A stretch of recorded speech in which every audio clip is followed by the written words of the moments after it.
How to cash out Lazada Pay Later. In today's video, I'm going to show you how to easily cash out from Lazada Pay Later.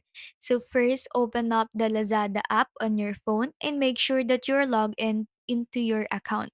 Next, tap on the Me icon in the bottom right corner of the screen to access your personal account settings. Scroll down until you find the cash out option. Tap on it to begin the process of withdrawing funds from your Lazada Pay Later account.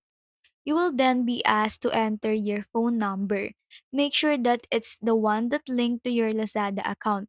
This is for the verification process. Once you enter your number, you will get a verification code via SMS. Just type it in to confirm your identity.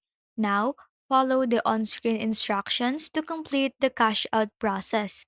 Once confirmed, this transaction will then be finished.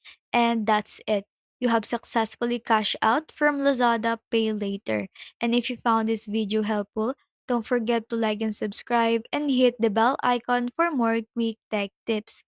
Thanks for watching and I'll see you in the next one.